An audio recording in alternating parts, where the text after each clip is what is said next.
Good morning. Thank you so much for joining us here today for this really important press conference. My name is Stephanie Chang, and I'm the state senator for Senate District 3. I'm also the proud daughter of Taiwanese American immigrants and honored to serve alongside my colleagues that are here today. First, I want to express my gratitude to Representative MI Hmong, who is working incredibly hard on behalf of the community and on behalf of the families who are affected. Today, it is really important that we hear the story of a man who was detained by ICE and is facing deportation, because hearing people's real life stories is the way that we will move more people to action and understand the humanity of what is at hand. Mr. Liu Yang is a father, a community leader, and is a contributing member to the community right here in Ingham County.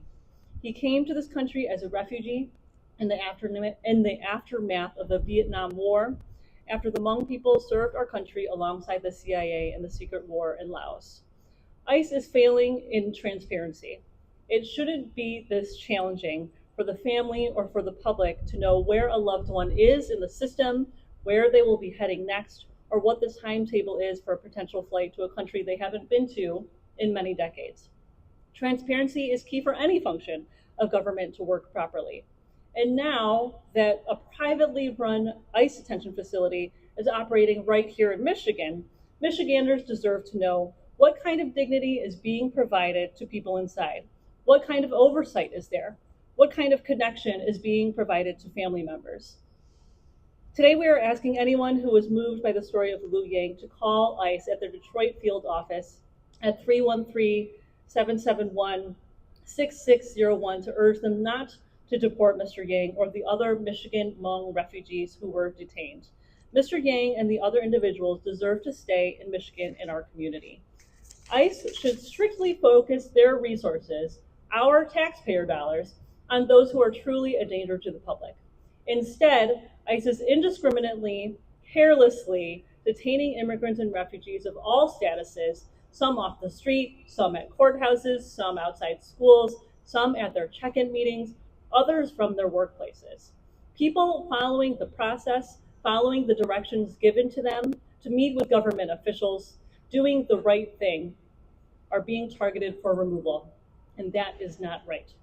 Now is the moment that we need to all come together as Michiganders.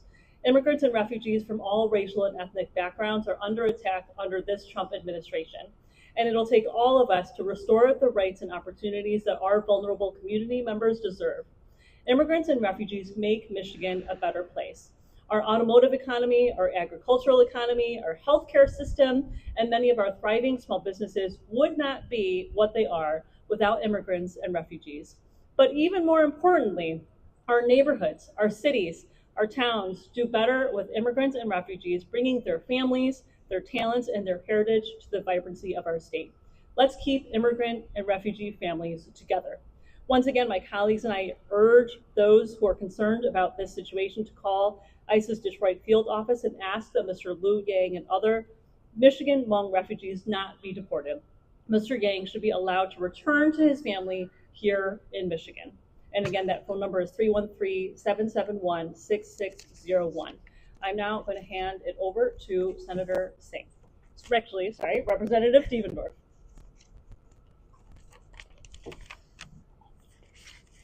Thank you, everybody. My name is Emily Devendorf, and I'm state representative for the 77th District, which represents right here in Lansing all the way up to St. John's, the community that Mr. Yang and his family call home.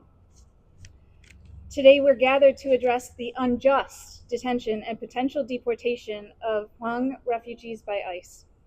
First, we must acknowledge that Hmong Michiganders being detained and deported are our neighbors, real people with lives and families.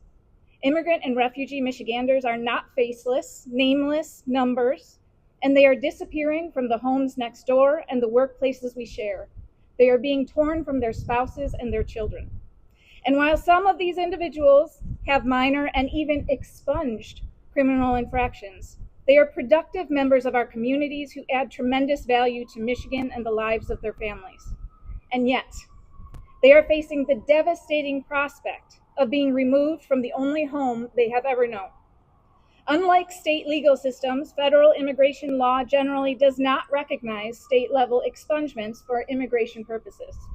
This means that even if a minor offense has been removed from an individual's record under Michigan law, it can still be considered a deportable offense by ICE. The unique and tragic history of the Hmong people exacerbates this injustice. They are, in essence, a stateless people. Many were born in refugee camps and lack official citizenship in any country. This makes them particularly vulnerable and will most likely lead to their deportation to a country where they have no ties and face potential danger. At this particularly fraught moment in history, this makes it possible for our Hmong neighbors to go from freedom to unjustified incarceration for indefinite lengths of time. This is not only inhumane, but also a betrayal of the promise we, as a country, made when our neighbors and friends sought refuge in the US. Today, we are calling on ICE and the Department of Homeland Security to immediately halt the detention and deportation of Hmong refugees in Michigan. The federal government needs to recognize the unique circumstances of refugee communities like the Hmong community, including their statelessness, and implement policies that reflect compassion and justice instead of tearing families apart. Detainment and fear are not democratic principles. We must encourage among ourselves a politics of hope and love for all people, no matter where they come from. We often talk about ourselves as a land of opportunity and second chances, and we must be that nation. A better life for you and your family, a community that weaves together differences, not to eliminate contrast, but to see the beauty of our unique contributions and to create a more beautiful tapestry of hope, a fulfilling life, liberty, and happiness. That is the promise that America has grown from. But recent actions of the federal government aren't just breaking that promise. They are downright cruelly punishing residents for attempting to live it. Michigan's immigrant and refugee communities are essential to our present and our future, and they deserve a chance to succeed. The Hmong people and their experience are the picture of what America should represent. They have brought so much good to Michigan, and they should know that we stand with them. Today, we stand together to fight for the dignity of our neighbors. We fight to reunite them with our families. We fight for justice and the dream of America.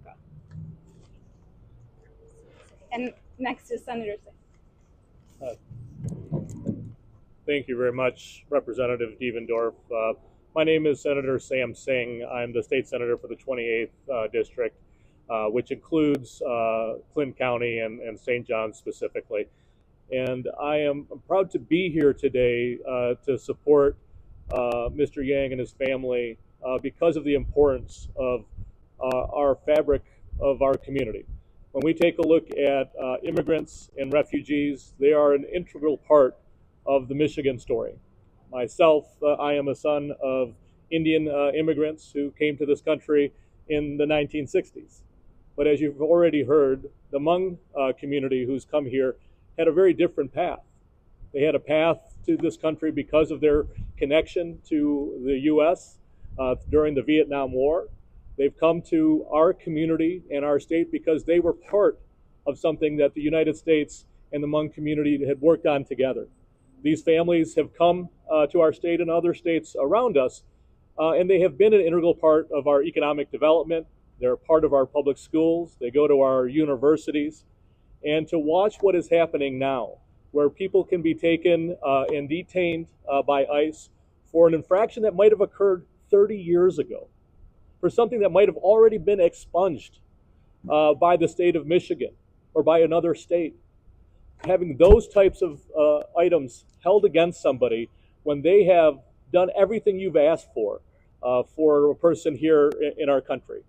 They've been active in their own community. They've been active in the business community. They've been an active part of the broader city that they live in. And for us, we need to make sure that the same rights that are provided to people of due process are provided here. And that's why we all stand together today with Mr. Yang and his family to ensure that those rights are provided. We are calling on ICE, we're calling on our federal legislators to ensure that there is change to the policies that are here, because we should not be detaining families and splitting up families when those people were just doing the right thing and doing things for their country, their families, and the state of Michigan. So we look forward to strong action. We need to have change at the federal level. This cannot continue the way that it's going, and we will continue to work on that in the weeks and days to come. Thank you very much.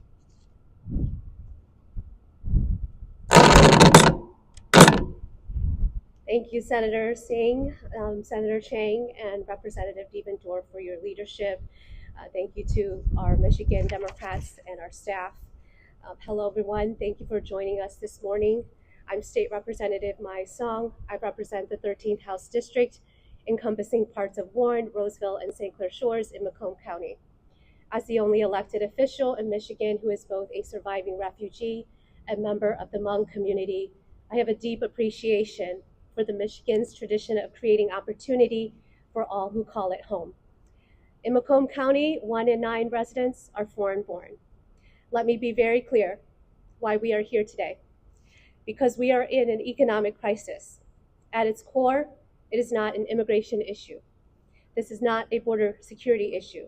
The state of Michigan is going to face record losses in tax revenue, Medicaid cuts, SNAP benefits, all while money is being redirected to billionaires and millionaires.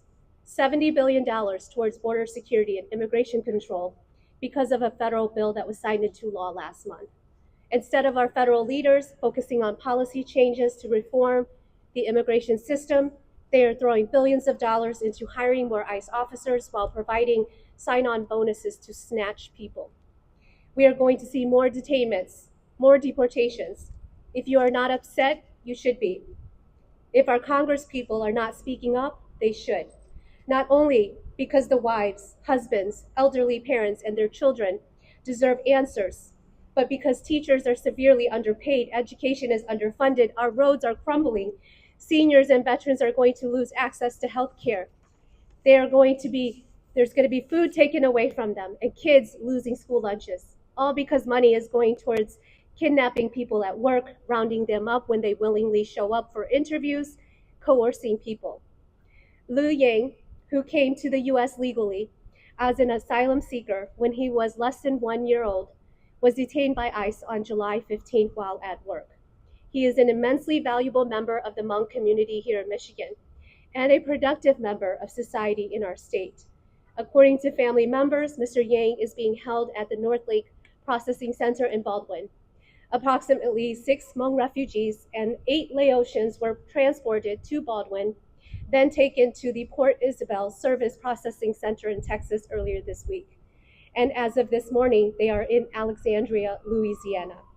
The Southeast Asian Freedom Network, a network of advocacy organizations across the country, and immigration attorneys have informed me that they believe this is the final staging area for them before they leave on a plane to Laos. Most of these individuals have never been to Laos or were not born there. Their parents fled Laos because of war and persecution. Laos is the only country that does not have an MOU and Memorandum of Understanding or repatriation agreements with the US. The US has placed a travel ban on Laos. The US has sanctioned Laos in many other ways in order to secure backroom deals to exchange these Michigan residents who will be deported to a country they may not be safe in or have human rights. These Hmong refugees received vague letters in the mail asking them to report to an ICE field office on July 30th. The letter stated that it was for an interview. They believed it was a routine check-in with ICE or a court hearing. They willingly reported to ICE. The majority of them did not have legal representation.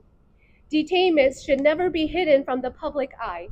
The press should have access to information about ICE raids or detainment tactics. ICE should immediately stop detaining and deporting individuals without due process. Refugees living in Michigan do not have a safe country to return to. Michigan is their home. This is where their families and communities and workplaces are. I hope that my constituents will understand that tearing families apart, removing taxpayers and workers from our communities, and placing them in private for-profit detention centers funded by our public dollars, or deporting them when they have been longtime residents of our state, is not good economic policy. While some may feel a sense of safety from the billions of taxpayer dollars being poured into border security and immigration control, these individuals came here lawfully as refugees, just like me. They are not what officials label as the worst of the worst criminal illegal aliens. These refugees are our neighbors, co-workers, our children's classmates' parents. I urge all decision makers reviewing these cases involving the Hmong refugees to consider the historical context and the legal realities of their circumstances. When a system allows one group of individuals to be dehumanized, it sets a dangerous precedent for others to be treated the same. It starts with the most vulnerable. But for those who may not believe in their hearts or their minds that this impacts them because they are not an immigrant or a refugee, I hope you will consider the pain to your wallets should these detainments continue to expand. Refugees in Michigan contributed nearly $2 billion annually. They paid $218 million in state and local taxes in 2022. Refugees in Southeast Michigan alone provided a $300 million positive economic benefit. Nationally, their contributions exceed $63 billion annually. My parents and siblings, like millions across the globe, were forced to flee their country of origin, seeking asylum in the United States. My father and grandfather fought alongside American soldiers during the Vietnam War and Secret War in Laos, rescuing downed American pilots, blocking weapons, and saving American lives. And this country, the one that my father and my grandfather fought so bravely and patriotically for, was the very place they could only reach by crossing dangerous mountains and rivers to escape persecution. This was the country that they dreamed of for their children, where access to a quality public education is available to every child, no matter where they came from, where if you worked hard, you could build a life for yourself, where you didn't have to be rich or well-connected to have a better future. That is the America that my children, that they knew their children could have. The America my parents heard of, the one they had hoped for, seems unrecognizable today. Every day, when I fight to protect public education, public safety, and transparency between our government and the people we serve, I am honoring the strength of the millions of families who believe in this America. America made a promise to families like mine. Now that promise is in danger of being broken. This must be the land where people come to find political refuge, civil protections, a quality education, economic prosperity, and justice for all.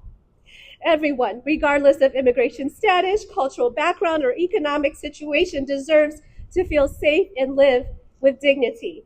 This past week has been a nightmare for the families of these Hmong refugees trying to locate their loved ones. I've been working with the Michigan Immigration Rights Center, nonprofit advocacy organizations, and volunteer attorneys to triage, locate, and connect these family members to resources. It has been like trying to find missing people. I'm grateful to Merck for providing education on individual rights. Thank you to their staff and other organizations, attorneys, and volunteers who have all stepped up during this time to work collectively. The family members left to navigate this complex system are mothers with young children and senior citizens with limited English. Thankfully, several individuals and groups have stepped up to offer their support and guidance to these family members. It is time our government does the same to give these family members answers.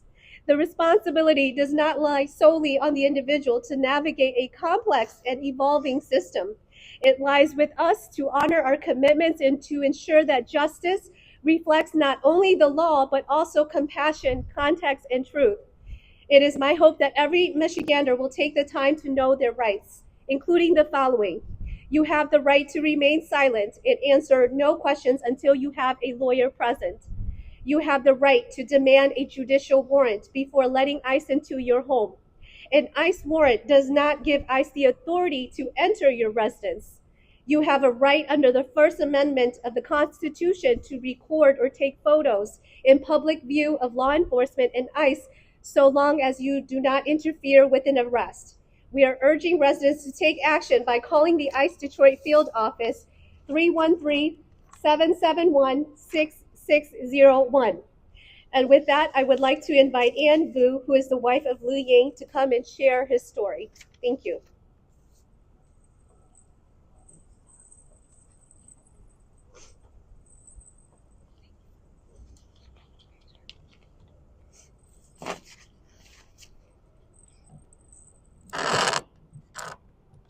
Good morning, everyone. Thank you guys for joining us, for coming out, and for listening. My name is Ann Vu, and I come before you today with a heart full of hope, sorrow, and a plea for justice. I am a proud American, a mother of 6, the daughter of Hmong refugees who had gained their citizenship, and the wife of a man called Lu Ying, who is now detained and faced with potential deportation from the only country that he's ever known. Lu has lived in Michigan since 1979. To be exact, it's October 1979. He was born stateless in a refugee camp in Nong Khai, Thailand, and his family fled Laos due to persecution. His father, like many others, served with the United States force during the Vietnam War as part of the secret war recruited by CIA in Laos, a conflict that most Americans do not know that has happened. And I, yet myself, being born in America, had to go back and learn about this history because it's not taught. The Hmong were recruited by the CIA as part of the secret war to help America during the Vietnam War.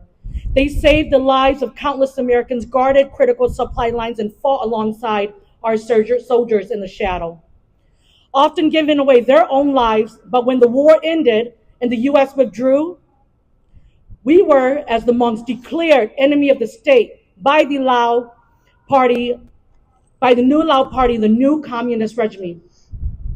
What followed was genocide, escaping, in the refugee camps. At the time before the war, there was probably a good 300 of us that migrated to Laos, leaving only 50,000 families to survive. And in most recent 2025 Genocide Watch says that there are still Hmong people that are advocating, still missing.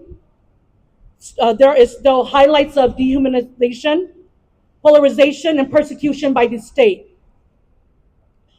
And it was because of our alliance, the promise made by the US government that the Hmong refugees were legally settled under certain migration and refugee laws and acts, and later the Refugee Act of 1980. Thousands of Hmongs were admitted legally through parole authority and later granted lawful permanent residency. And that goes to my father, who then received permanent residency and brought his family to America here in October of 1979 to get away from persecution and for protection. And Lu arrived here as a young toddler in infancy. In 1997, he was arrested on an alleged accomplice in an attempt home invasion, 2nd degree. He was in a vehicle at the time. He never entered the home. He literally was still a juvenile at that time. He had a court-appointed attorney and was advised to take a plea deal without being told it would affect his immigration status for the rest of his life. This is 10 months that he spent. And now we're going to be serving more time. And with that being said, he served 10 months in jail. He was released on good behavior. He never reoffended, not even a ticket. He expunged his record in 2018. He served his time and he paid his dues already. And that was nearly 3 decades ago. We tried our best to do everything that we can. We worked hard, and we know that in the immigration system, it is expensive. And we saved up, and in 2014, I tried to sponsor him. I tried to get his green card. I tried my best to get his citizenship reinstated. We gathered all the documents that was needed. We paid thousands of dollars in application fees, and then we were told that he would be denied. Not because he's a danger. He was a danger to us. Not because he didn't belong, but because of the same conviction in 1997, a mistake that happened decades earlier ago, under pressure with no immigration counsel and no understanding of the consequences. This is the reality of our immigration system: long, complex, confusing, and devastating, unforgiving. It is not built for people like us, people like Lou, people who have served their time, rebuilt their lives, and have nowhere else to go. We've walked this legal path, we've stayed together in the lines, and yet we are here, punished today. Lou has no other charges, no current legal issues, no history of violence. He is not a flight risk. He is not a danger to our public safety. He is a father, my husband, a son-in-law, a grandson, and a brother to many, and our leader and a provider to our community and to my family. He renews his work authorization without fail, attends every yearly check-in with his immigration officer, and follows every rule asked of him, no matter how uncertain the future felt. He worked long hours, often overnights, but never let exhaustion steal him from us. He still came home after a long day of work to help with the kids, to cheer from the sidelines of football games, to help with their homework, to pay the bills, and provide his support to the economic, helping our family anytime there's a need, making sure that our 99-year-old grandma has a hot plate every morning when he gets home from work after a long day so that she can take her medicine and feel good, to preserve her for the many more generations to come. He cares for his aging parents. He loves those with comfort and dignity that depends on his presence every day. The kindness that is hard to find, you will find it in him. Together, we've raised 6 beautiful children. They are all proud Americans. Our children, we've raised them to be kind, law-abiding citizens, to do well, to chase their American dream. Lou has contributed to Michigan's economy for decades, most recently earning a promotion into an engineering department after years of dedication and climbing through the ladder, working in our automotive industry and the labor factories. He never asked for a handout. He worked every step of the way, and I appreciate that his workplace gives him the compassion that he needs and awaits his return home every single day.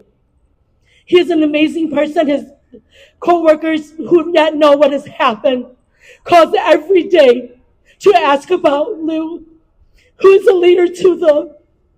This little team leader who's made such a big impact. And we all know that in the automotive industry, there's a high turnover. But he's there. We don't have much. He takes what money we have, makes it fun for his employees, for his team. And he's earned his way up. And every day, even till this morning, his phone rings, and it's his coworkers. Even if they don't report to him, he is missing from the desk that they see him every day, and have seen him there since 2016. And he still makes time to find the time to give back, to volunteer for his children in different school projects, to support our local events, even stepping into leadership as a community elected president of Hmong Family Association of Lansing, which is a voluntary position. He's not compensated for the position. He does it because he loves the community. He believes that we need to educate ourselves. We live here in America. We have accesses and resources. He didn't do this for applause. He did it out of love, out of duty, out of the belief that if you pour good into the world, good will come back. And now he is gone, and all that he has built is unraveling, and the community is heartbroken. Lou is the second oldest of 7 siblings. He is a beloved uncle to 29 nieces and nephews on his side. And as my husband, he is the eldest son-in-law to my 5 siblings and their 18 children, each of whom he treats as his own and is very close to. He has become the steady, humble center of 2 families who now find themselves shaken to the core. We have been married for 24 and a half years, a lifetime of growing, learning, and loving side by side. We earned our GEDs together. We went to college together. We earned college credits together. We raised 6 beautiful children together and supported one another through every hardship while taking care of our parents and our grandparents. We didn't come from wealth. We didn't have every opportunity handed to us because we didn't come seeking a land of opportunity. We came here because of survival. We had to build from the ground up. But the most important thing was Lou and I, we had each other. We had our families, our friends, and our neighbors. We had a shared commitment to build a better life, grounded in love, respect, and purpose. And somehow that's still not enough. We reside today in St. John's, Michigan with our 6 children who are 24, 23, 16, 9, 8, and 6 years old. They're all born here, right in the city of Lansing, Michigan, along with me. Our oldest son, who had to step away from his technical training this fall just to help hold our home together, both of my 2 older boys who's worked long countless hours have finally saved enough money to buy their first new car, which is a milestone they've worked so hard for. And now that dream has to be put on hold because it's overshadowed by fear, uncertainty, and the weight of keeping our family afloat. Our 16-year-old walked away from things that gave him joy, his things that he are involved in school, putting his sports on hold. I haven't found in his heart how to present this to his coaches so that he can step in and also help me care for his siblings. Our youngest children, since his detainment, cry every night with insomnia. Now we sleep in the living room just in case they want to make sure that I'm still here with them, scared that I am next. And our 99-year-old grandmother, who relies on oxygen 24 hours a day, who is struggling with the first stage of Alzheimer's and memory loss, having us to explain this to her every single day, going through this emotion every single day, cries so much that we have not heard her voice in the last 2 weeks because it's so hoarse now. She sits every day on the porch. Her oxygen machine is heavy. She could care less whether we carry it or not out there. Has recently told me this Monday to bring the family to see her because her time is short and she can no longer wait for him. And to see her suffer, and when all we wanted to do was spend her remaining time surrounded with love and peace with many more generations to come. And this is devastating that this peace is now gone. With that being said, too, Lou, he comes and joins the kids this year because of what is happening in our economic, wanted to teach the children how to garden. So he built a garden right outside with my children. And even at the school, my kids going back to school, bringing their crops that they're learning from school home to plant. And even that has wilted because my kids are so sad that every time they go, it reminds them of their growth with their father. Even feeding their little ducks and chickens that everybody knows us for. Even the neighbors' animals have come to stay with us. Can't even make it out there enough to be out there because it's devastating. For years we were told that many, like other Hmong families, that Laos and Thailand would never take us back. We were told that there are no former repatriation agreements and no reason to worry, and that has changed. And as Mai and Minnie has stated, in June 2025, the U.S. imposed a partial travel ban on Laos, citing visa overstays and lack of deportation cooperation. And in response, Laos began issuing these documents under pressure. Today, over 4,800, including Hmong, Mien, and the other ethnic minorities, are facing removal to Laos and to many other countries. Many of whom were born in Thai refugee camps and have never stepped foot in a country that they are now being sent to. Lu is not a citizen of Laos or Thailand. Both countries have rejected him over and over in the early 2000s, each time stating that he is not their citizen. He was born on Thai refugee camp because of the United States war. Go back to them and ask them. Lu is stateless, like many others that is detained with him. None of these countries recognize him. And because even if he was born in the Thailand refugee camp, it does not recognize him nor qualify him for any sort of Thai citizenship, is what he was told. And I'll tell you guys right now, if forced to return, he will face danger because of his family's deep ties to the CIA and United States military.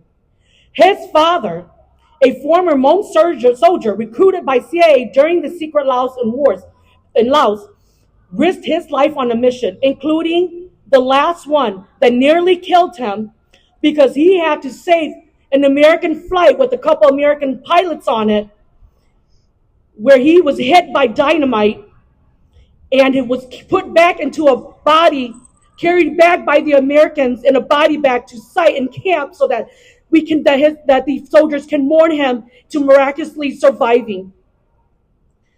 And he carried shrapnel of grenades and dynamite throughout his whole body today and through his head skull. And because of that, there are certain medical procedures today that our equipment cannot help him because of those metals. Deporting Lu to Laos not only breaks our American moral promises to those who stood with us in war, it would place a target directly on our backs, especially his. According to Human Rights Watch, deporting Hmongs to Laos, especially those ties to the U.S. military, have faced arbitrary detention, forced disappearance, especially those in the United States military. Their families continue to look for them. And with Lu's public advocacy here in America for our Hmong veterans and our Hmong American people today, significantly increases that he will be identified and persecuted upon arrival. He will receive a death sentence. Deporting him not only turns him into a civil servant and respected community leader into a political casualty, it would be a grave and irreversible injustice. To deport him now is to punish him to death over 10 months. 10 months, you guys. Punish him to death. It would then punish us all here, me, all of our children, his parents, his family, and his 99-year-old grandma, our entire family and our community. He has already served his time, he's turned his life around, and he built a life in America rooted on purpose, love, and service. Especially now as a visible leader here in America, here in the state of Michigan, right here in the capital of Lansing, Michigan. Half a century since our people fled persecution for standing next to the United States during the Vietnam War. And once again, 50 years later, as we celebrate resilience this year across the nation, we are now celebrating a fight within our own grounds, right here in the United States, right here in Michigan. We are now fighting the same fight within our own country. Since detainment, Lu's health has deteriorated. And I'm not using this or saying this so that you guys can feel sorry for him. It's real. I won't go into details, but he urgently needs to return home so that he can receive the proper medical care. He entered the detention healthy, and I want him out the same exact way he was taken in. He is an active person. He is healthy. He lives a healthy lifestyle. And I do fear that he has moments that he may not return at all. In Lu's case, of course, is not unique. Thousands of Southeast Asian Americans, many that entered legally, admitted as refugees, are being deported for owed offenses they've long paid for. And these laws do not account for stateless trauma and rehabilitation. We here in America, we believe in second chances. It's a core American value rooted in our nation's founding principles of freedom, justice, and redemption. This belief lives in bipartisan reforms like Clean States, which offers people the opportunity to move forward with dignity. We are a nation that values rehabilitation, not just for citizens, but for all those who call this country home and has contributed to its promise. We should be out there detaining the worst of the worst. And my husband is not one of them. And many others who live in fear of being separated from their loved ones after already paying their debt and then rebuilt their lives. I want everyone today to know we want to be here. We love this country. I and my kids, we are proud American citizens. We are proud Michiganders. There are many Hmongs in larger states such as California, Minnesota, and Wisconsin. But our family chose to stay here in Michigan because of the grounding root of love, and we remained. I embraced the land with my whole heart. Even before considering traveling to another country, we choose to travel here, spend our good dollars growing our Michigan economy, growing our Michigan, our state. And we hope to continue traveling the Great Lakes to the shores of the Upper Peninsula and the many other states that we have yet seen together. We are not outsiders. Michigan is our community. America is our country. Both are our home. And that's all we ask is the right to stay in the home that we've helped to build and work hard to protect. We are not seeking special treatment. We are asking for justice, compassion, and a second chance in this country to claim what we believe in. To Governor Whitmer and members of Congress and all elected officials to justice, please help bring Lou and the many others home. Urge ICE and DHS to release him on humanitarian grounds. Support a motion to help his case. Help us preserve the integrity of our laws and the dignity of our families. And to the public, allies, and the media, please call our elected officials. Please call these offices. Please share Lou's story. Please use the hashtag Bring Lou Home. We are working with legal counsel. We have with legal counsel, and we need voices louder than ours alone. And tomorrow, my daughter turns 10 and our baby turns 7 on Sunday, and he will not be here to visit. And I get 1 hour with him on Saturday and still being told that I have to leave one child sitting out because only 4 of us can go in. It is hard times, you guys. It is real. And I speak to you from the bottom of my heart. This will be the first time that he will be missing any of his children's birthday. We've got this ritual that we do together every year because we never know what life brings us. He likes to do a picture. We have really just a cake, just our family. We each do a picture with the kids to build for their milestone as we present to them. It is to present to them on their wedding days. And at this time, even that is not guaranteed. Please help me and our families and the many that are suffering. There are many that has not heard from their loved ones since detainment and being transferred. This is our home. These are our children. This is my husband, and this is our fight. Let him come home. Let our families be whole again. And let America keep its promise. Thank you guys for hearing me. I would like to invite Isa up to talk a little bit about the legal aspects of it. Yes, thank you so much.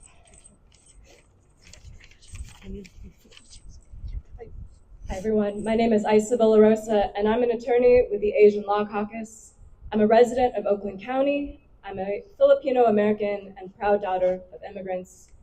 And on behalf of all of us, Anne, thank you. We are enraged. We are here with you. And we are in awe of the courage you have for your husband and our community members fighting this pain, this injustice.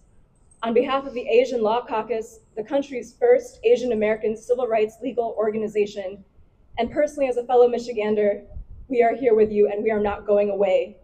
From Lansing to the San Francisco Bay Area, where many of our immigrant and refugee clients call home, most of us would do anything to keep our loved ones safe and alive, like Anne. We've heard from our speakers, including leaders of the Hmong community, sharing their hearts and history with you. In the 1970s and 80s, millions fled the Khmer Rouge and US-backed war. Families risked everything to escape Cambodia, Laos, and Vietnam. After surviving war, genocide, and intergenerational trauma, this community and too many are now forced to relive these wounds, this time at the hands of a US government prioritizing at terrifying scope and scale the targeting and disappearance of loved ones, mentors, business owners, anchors of their families, as you have seen today, and their communities, often based on decades-old offenses that happen because of racial profiling, unfair criminal proceedings, lack of mental health supports, or any number of cracks within our broken criminal and immigration systems. And yet, here's why we are all today here. We cannot let broken systems break us. In recent weeks, ICE and cooperating local and state law enforcement have seized, at times unlawfully, our neighbors and friends on their way to work, in their homes, and reporting for immigration check-ins in Michigan and across the country. For Hmong and Southeast Asian refugees abducted by ICE in Michigan, from talking with families and advocates, we do not know whether valid warrants were used when folks were taken from their communities and homes. And because many were rapidly, quietly moved from one ICE facility to the next, as many as 4 facilities across thousands of miles within a matter of days from Michigan to Louisiana, there are glaring due process questions about every step of their detention and processing. Representative Song and Senator Chan joined a number of our civil rights and community groups yesterday, where they shared the tireless ways they and others are trying to get answers and accountability on these arrests and detentions to no avail.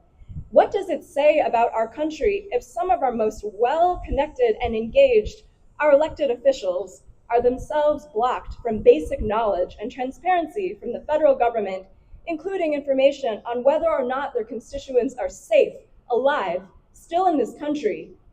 At Asian Law Caucus, we are asking the same questions and are with you in this fight.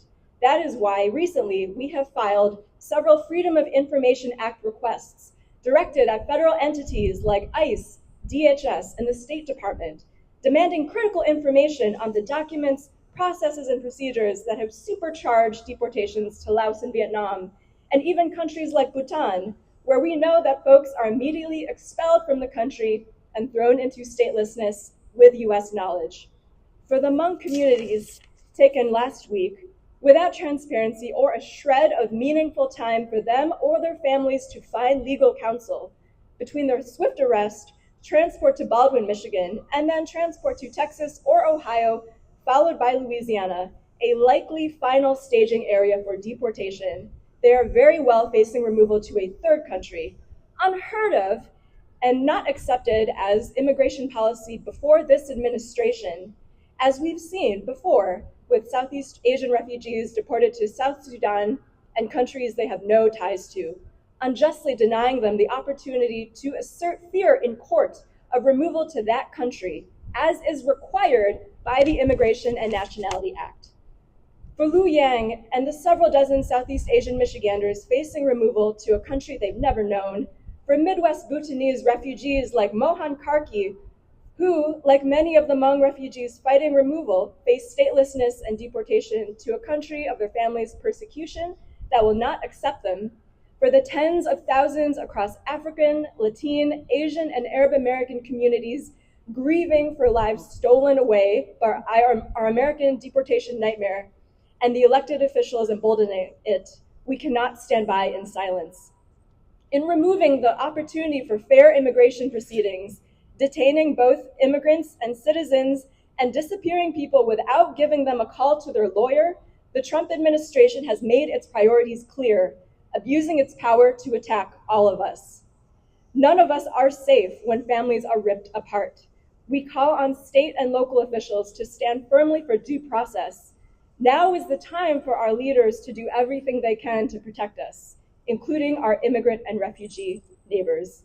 Please help Representative Song, Senator Chang, and groups like Asian Law Caucus uplift the FOIA requests and calls to ICE and the federal government demanding basic understanding, insight, and transparency into our fellow constituents' fundamental rights. Amplify the growing local and national calls to challenge ICE abuses made possible through bloated budgets that ramp up racial profiling, AI surveillance, and cooperation with local and state law enforcement.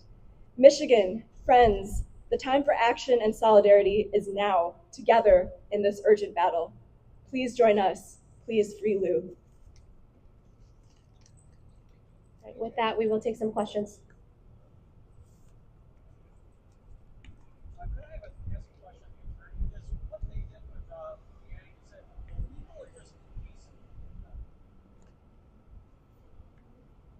Yes, thanks for your question. As Anne mentioned, we have a legal team and representation for Lou, and we are mobilizing because we strongly believe that due process was not followed.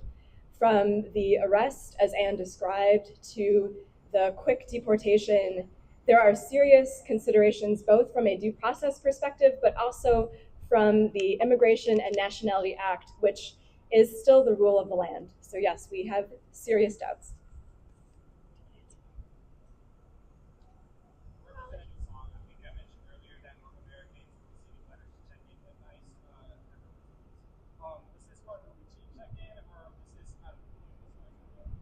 I believe this was out of the blue.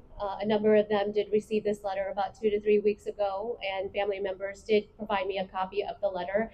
It was very vague, and it just had the date, a time, and the purpose was listed as, I quote, interview. There were no additional details. So Lou is the only one that did not receive this letter. He was the first known detainee on July 15th. After that, July 30th was the date where the other refugees were met at the ICE facility in downtown Detroit.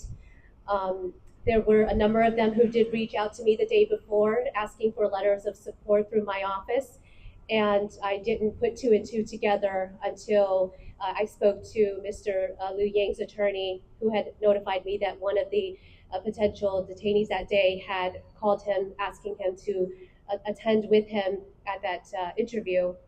A number of them did not have representation other than maybe two of them, including Mr. Liu's attorney, and they were allowed to walk back, watch their client get detained, and then they had to step out of the room and notify their family members. Those that did not have legal representation had to wait there for several hours until an officer came out and informed them that their loved one would not be returning.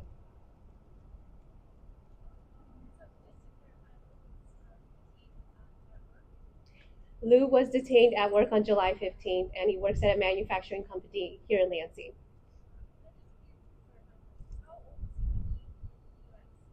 I believe he was about 1 year old. I think he was born in 1978, and you guys came in 1979 or 1978. 47. Sorry, he is 47 years old. 24 and a half years.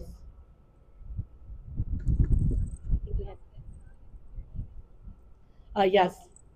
My name is ANCYVUE, but I go by Ann, and then my husband's name is LUEYANG. So VUE is your maiden last name? Yes, VUE is my maiden last name. That is correct. Yes. Representative, can you talk a little bit more about some of the efforts by state lawmakers to explore the conditions of the Baldwin facility, and can you also say whether the governor's administration has been involved in this at all? So I will say we are exploring opportunities to visit the Baldwin facility, but my understanding is Senator Peters did visit it earlier this year. It was just opened up in June. It was prior a corrections facility and they renovated it. So my understanding is there hasn't been any huge complaints. The biggest concern that I've heard is currently where the majority of the refugees have been moved to Alexandria, Louisiana. That is where the majority of human rights violations have been. I have received calls this morning from the family members who were able to get a hold of them, and they are, it is literally a crisis mode right now. They are facing hunger in an overcrowded facility at that staging center. So we're trying to work with partner volunteer attorneys to see if there's anything that we can do, a pathway to halt this process so that there can be an exploration of any legal remedies that may be required. But this is just happening so quickly that it's hard to keep up.